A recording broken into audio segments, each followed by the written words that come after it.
স্বপ্নের উড়ান দিয়েছেন পাকিস্তানি বাঁহাতি বোলার মোহাম্মদ আমির। কোনো ক্রিকেটারও যে এইভাবে ফিরে আসতে পারেন তার জ্বলন্ত উদাহরণ আমির নিজেই। শুধু তাই নয়, ম্যান ইন গ্রিনদের হয়ে চলতি টি-20 সিরিজে নিউজিল্যান্ডের বিরুদ্ধে ওড়ালেন ঝড়।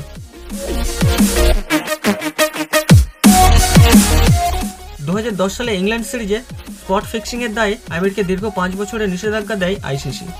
আন্তর্জাতিক ক্রিকেটে দারুণ শুরু করার পরও স্পট ফিক্সিং কাণ্ডে জেল খাটতে হয়েছিল পাকিস্তানি এই দ্রুতগতির বোলারকে। এরপর থেকে ক্রিকেটের বাইরে ছিলেন প্রতিভাবান এই বোলার। নিষেধাজ্ঞা কাটিয়ে আবার পুরনো ছন্দে ফেরেন তিনি। এরপর ক্রিকেটে ফিরলেও বেশি দিন খেলা হয়নি। পাকিস্তান ক্রিকেট বোর্ডের সঙ্গে আচমকা ঝামেলায় জড়িয়ে পড়ে অবসর নিয়েছিলেন 2020 সালে।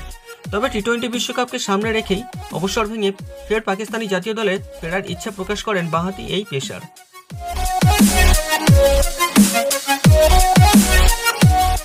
সেইটাকে সাড়া দেন নির্বাচক ওয়াহাব রিয়াজও।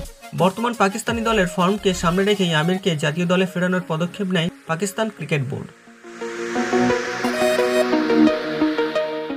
বহু বিতর্কের পর আবার ক্রিকেটের 22 গজে সুযোগ পেলেন মোহাম্মদ আমির।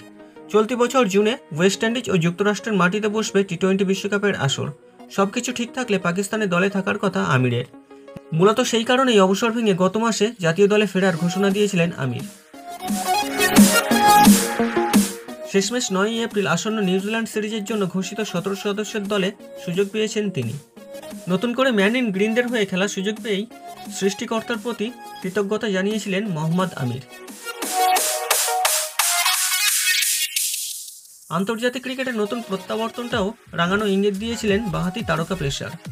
পাকিস্তানের মাটিতে অনুষ্ঠিত হওয়া চলতি টি-20 সিরিজের প্রথম টি-20 ম্যাচটি বৃষ্টির জন্য ভেস্তে গেলেও দ্বিতীয় টি-20 ম্যাচে 3 ওভার হাত ঘুরিয়ে মাত্র 13 রান খরচ করে 2টি উইকেট দখল করেন।